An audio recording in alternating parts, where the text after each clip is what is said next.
Good evening and welcome to Sunset News this Friday evening. As always, we bring you news, community stories, economics, weather and sports. I am Glenora Shipura.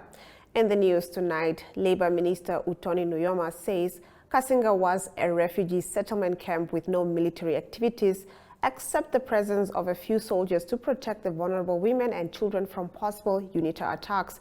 This is in light of the ensuing debate on whether the South African attack on the camp in 1978 was targeting SWAPO fighters or it was an attack on civilians fleeing the war in Namibia. Let's take a look. We were all at the front while we had the refugee settlement for refugees that were coming from home so that they could be prepared to go for further education, and those that were prepared to join plan so that they can also go for military training. So it was purely a reception center for our people who were coming from Namibia fleeing the brutal apartheid system. So there, of course, there were a few people who were guarding the camp because we were living in the midst of UNITA rebels. We had to keep a few soldiers to protect these vulnerable women and children. You have seen the people who were massacred there. They have no arms. The lady who survived there was with the mother who was dead, and another lady picked her up. The people are there who can narrate the history for you. We are still alive. We are telling you what has happened. It was not a military camp. I used to go there to collect some medicines from my own soldiers who were at the battlefront. Our front line was here inside Angola, but at the front, some inside, some outside. So we used to carry bullets, medicine, and all these things in order to reinforce the colleagues who are inside. We were working on foot. We did not have cars. So we have to set up military bases, and Kasinga is where our people were received, those who were fleeing the apartheid colonial system. So there is no point of, it is not true. The Kasinga was a civilian reception center. After a protracted 3-year presence, La Nina has left the global atmospheric scene, making way for a likely imminent transition to El Nino, a meteorological event that typically oppositely distributes weather patterns and may spell trouble for parts of Africa, including Namibia. According to the Food and Agriculture Organization, given the record number of people that are facing acute food insecurity, it is scrutinizing the areas in the globe that are especially vulnerable to El Nino and how anticipatory action could be taken to mitigate its risk. According to a new report by FAO's Global Information and Early Warning Systems of the Markets and Trade Division and the Office of Climate Change, Biodiversity and Environment, Southern Africa, Central America, and the Caribbean and parts of Asia are of particular concern, as several countries in these regions already face high levels of acute food insecurity and key cropping seasons fall under the typical El Nino weather patterns of drier conditions.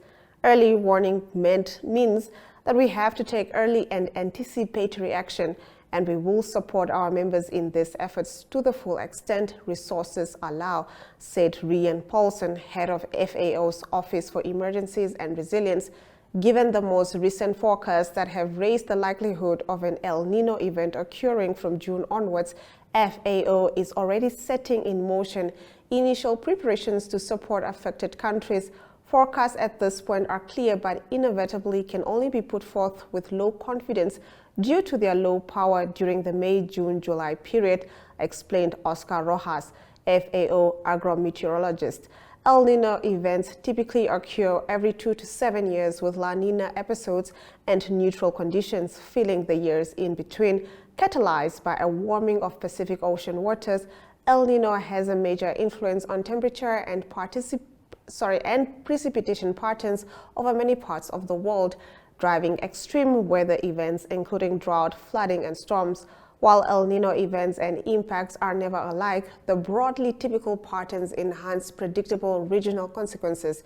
Now, FAO's approach has been to map changes in vegetation conditions across the globe's croplands and combine this analysis with crop calendars to better understand how rainfall deficits may affect production. The effects of water stress vary throughout a crop's life cycle.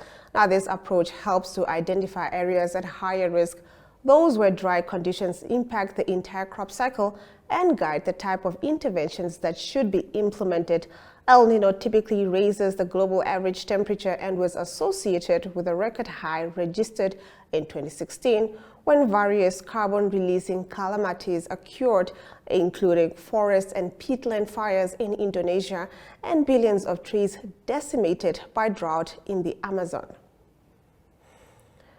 In our next story, Namibia's recent oil and gas discoveries present a transformational opportunity to shift the country's economic structure and increase foreign reserves and transform the country into a major player within the regional energy market. However, this will only be possible if the country invests in local workforce development and ensures that it intentionally empowers Namibians to be active participants in the industry rather than passive spectators. These remarks were made by the governor of the Bank of Namibia, Johannes Gavagab, at the 5th edition of the Namibia International Energy Conference held under the theme Shaping the Future of Energy Towards Value Creation. Gavagab shared key recommendations related to growth-enhancing policies, investment-related reforms, and environmental and climate-related considerations with the conference participants. Under growth-enhancing policies, Namibia must build competent and accountable institutions to avoid the resource curse. International experience has shown that resource-rich countries tend to be more prone to corruption due to their large rents, coupled with weak governance structures. The integrity of our institution is a conditio sine qua non, an indispensable action, an essential factor which Namibia cannot afford to compromise on. As such, the country needs to develop a transparent legal and regulatory framework to govern the industry in order to level the playing field and ensure that there is no corruption or favoritism. Additionally, maximize local value creation and industrialization. To this end, the local content policy published in draft form should specifically aim to maximize the benefits to Namibian citizens. This will be achieved by enhancing and developing strategies that will target the participation of Namibian labor, goods and services, companies, ownership and financing along the value chain. Investment under investment-related recommendations, targeted incentive packages are required to reduce the investment risk faced by early adopters in the oil and gas sector and related initiatives. This may extend to other sectors of strategic importance. The environmental and climate-related considerations highlighted the significant impact of oil production that can have on the environment, and as such, implementing measures that mitigate these impacts will be crucial. Finally, Gavagab highlighted the head start the country had made in promoting the equitable distribution of the benefits of Namibia's natural resources through the establishment of the newly launched Sovereign Wealth Fund, the Welwitschia Fund. Managed by the Bank of Namibia under the auspices of the Ministry of Finance, the Welwitschia Fund will facilitate the transfer of wealth sourced from Namibia's abundant natural resources so that generations to come also benefit even long after the current resources base is depleted. With the fund, the country is better positioned to institute long-term oil and other natural wealth management. While oil can provide significant revenue in the short term, it is imperative that the country's economic structure is diversified in order to reduce Namibia's dependence on a single commodity. There are many examples around the world where countries have obtained windfalls from oil and gas, but eventually ended up poorer than before. As such, Namibia must avoid the resource curse by learning from the experiences of others and implementing the necessary recommendations and policy considerations early on, Gavagab said. Hunting plays a huge part in the total value chain of the tourism segment, of which the sector employs over 100,000 people who are directly dependent on the tourism industry. President of the Namibia Professional Hunting Association, Axel Kramer, said that about 3 years ago, a research company in Namibia found that foreign hunters coming to Namibia make up between 3 to 5% of the total tourist arrivals, but they leave up to a quarter of the entire revenue. So we are dealing with a low-impact client, but a high-value tourist client. So it is very valuable tourists to welcome to Namibia. Also, from a foreign exchange perspective and from a total value chain, the hunting sector is leaving behind if compared to other sectors which leave behind a much higher footprint on the wildlife and nature. Now, according to Kramer, there are almost 600 registered hunting farms in Namibia, and there are farms which are purely hunting farms, while there are many farms that have cattle ranching activities together with hunting. We are working on an economic research study to find out exactly the impact that conservation hunting has on our economy, also from a private side. There has been a lot of data available on conservancies, but not so much on the private sector. It is very difficult to tell, but hunting is a big chain in the tourism industry. Kramer further said that they believe that the proceedings in the UK Parliament to ban wildlife trophies will be passed. He said that these in essence will not stop hunting, but foreign hunters will then not be allowed to bring back their trophies to the UK. Trophies are the skill, the horn, or the skin of the animal. He said this will obviously have a negative impact on Namibia. The UK is not a key market for Namibia, but will have an impact on Namibia and Africa as a whole. Our key markets are still Europe in terms of Germany, Austria, and Switzerland, the German bloc as we call it, which is then followed by the US. Kramer, however, said that any legislation like this can spill over to other European countries and they might follow suit. Therefore, it is a very bad situation for Africa once that legislation has been passed. He said although their opposition was good, they could unfortunately not counter the arguments made by the animal rights groups who are driving an emotionally driven agenda, and you cannot really fight against that. It is very sad for us in the hunting sector, and going forward we need to change our approach and maybe our strategy on how to counter those arguments. Environment Minister Pohamba Shifeta said that the proceedings in the UK Parliament to ban wildlife trophies have serious consequences for the conservation programs in the African range states, including Namibia. He told Namibian Sun that the restrictions on the import of wildlife trophies will not contribute to the wildlife population growth, but will reduce the population of many wild animals, as many landowners who dedicated their lands to wildlife, including communal conservancies, will have fewer incentives to continue with wildlife conservation and rather opt for other forms of land use, such as agricultural activities or livestock breeding. Now, trophy import bans by some European countries will negatively affect our conservation programs. A planned law to ban the import of hunting trophies to Britain was recently passed by the UK Parliament, despite criticism from conservationists in Namibia who have accused it of being counterproductive. The legislation, which aims to help protect endangered animals and has the backing of celebrities including model Kate Moss and football presenter Gary Lineker, was voted through by British lawmakers. It will now be scrutinized by the upper house of Parliament before it can become law. In our Story of the Day segment, Minister of Health and Social Services Kalumbi Shangula earlier today accepted a donation of 8 Toyota Land Cruiser vehicles. We'll get into this story after the break.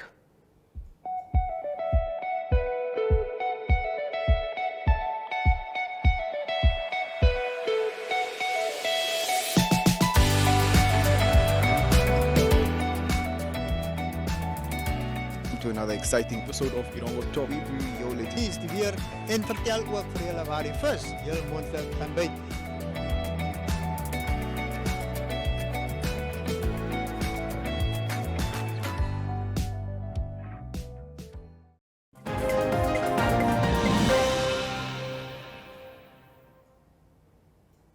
Getting into our story of the day, Minister of Health and Social Services Kalumbi Shangula this morning accepted a donation of 8 Toyota Land Cruiser vehicles, including an ambulance from the World Health Organization. Furthermore, WHO has committed $51.1 million towards 3 flagship initiatives promoting the resilience of systems for emergencies, transforming African surveillance systems, and strengthening and utilizing response groups for emergencies. And shared the purpose of our gathering here this morning, namely the signing of the Memorandum of Agreement for Emergency Preparedness and Response Flagship Initiatives, and the handover of the vehicles and digital learning platform equipment by the World Health Organization to the Ministry of Health and Social Services.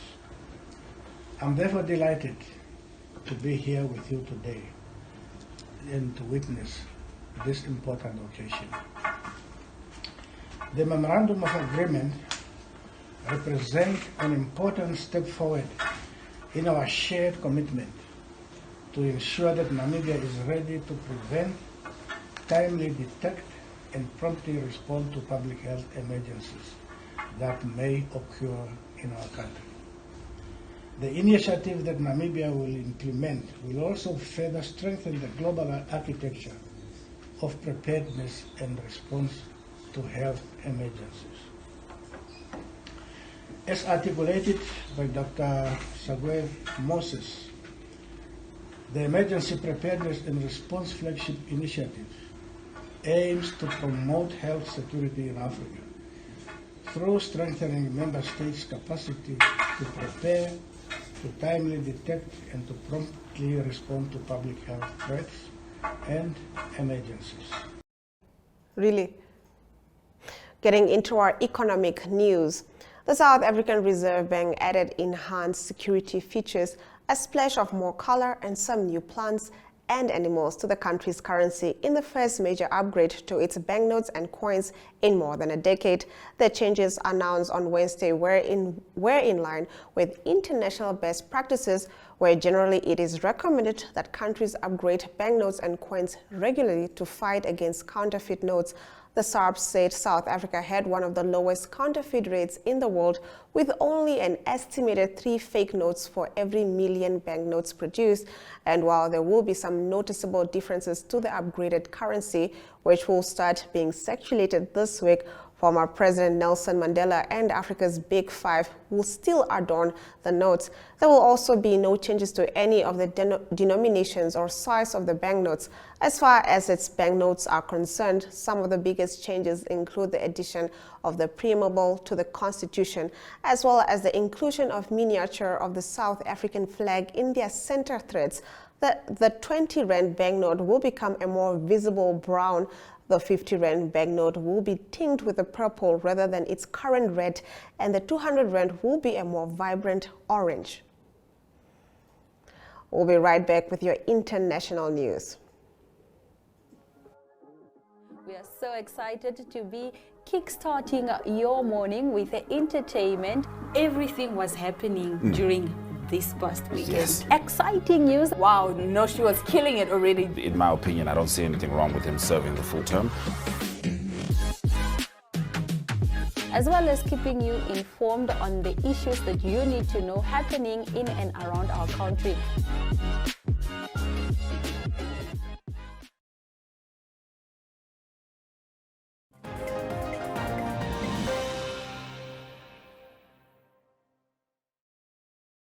Let's get into our international news. Roads are cordoned off and police conducted security checks on London streets today in preparation for King Charles' coronation, as well as tomorrow. Now, the event is expected to see large crowds line the streets of the city, and heads of state from around the world attend the formal ceremony. The coronation, whose origins dates back 1,000 years, will be the biggest ceremonial event since that staged for Charles' mother, Queen Elizabeth, in 1953, with a display of pageantry and huge military procession across the capital and many parts of Britain. Shops and public areas are bedecked with Union flag bunting, and street parties are planned.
The weather predictions follow shortly.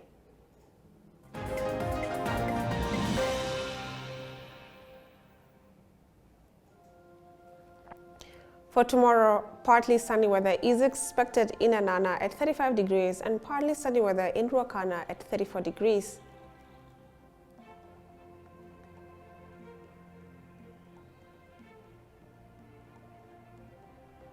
Partly sunny weather is expected along the coast with a high of 20 degrees in Walvis Bay and 18 degrees in Henties Bay.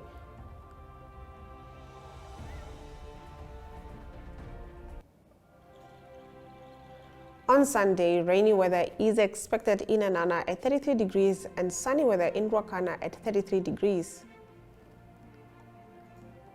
Partly sunny weather is expected along the coast with a high of 21 degrees in Walvis Bay and 19 degrees in Henties Bay.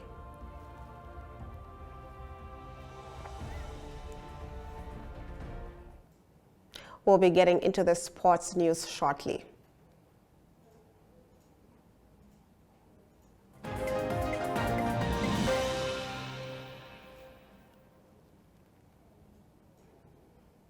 Getting into our sports news, Namibian swimmers are making waves at the Kana Zone, the 4th Swimming Championships. On the first day of the competition, they collected an impressive 24 medals, including 9 gold, 8 silver, and 7 bronze. Marathon runner Helalia Johannes did a short sprint in the capital on Independence Avenue this morning as she gears to take on the NWR Marathon on the 27th of May. She will attempt to break the record. Namibian footballer Willie Awilo Stefanis has announced retirement from Brave Warriors, the senior national football team. The highlights follows after the break.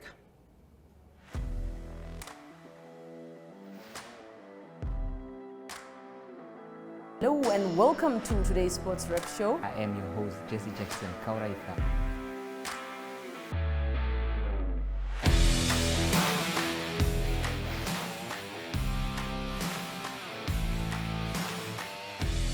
In replay, Namibia, who had won the toss for the first time on this tour. Good day everyone, time for international sports news, starting off with tennis news, both on the WTA for women's and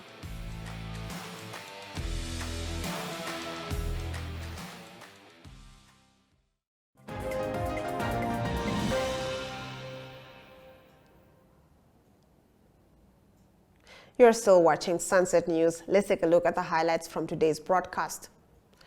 After a protracted 3-year presence, La Nina has left the global atmospheric scene, making way for a likely imminent transition to El Nino, a meteorological event that typically oppositely distributes weather patterns and may spell trouble for parts of Africa, including Namibia. Namibia's recent oil and gas discoveries present a transformational opportunity to shift the country's economic structure and increase foreign reserves and transform the country into a major player within the regional energy market. Marathon runner Helalia Johannes did a short sprint in the capital in Independence Avenue this morning as she gears to take on the NWR Marathon on the 27th of May. She will attempt to break the record. And with that, we've come to the end of the broadcast. Make sure you join Sunset News on Facebook, on all the Animate platforms on weekdays, as well as on our website, oneuptwo.com. Sunset News screens on DSTV channel 285 and GoTV channel 25 every weekday from 7:30 p.m. to 8 p.m. I am Glenn Rashipura, and this has been Sunset News. Don't end your day without us.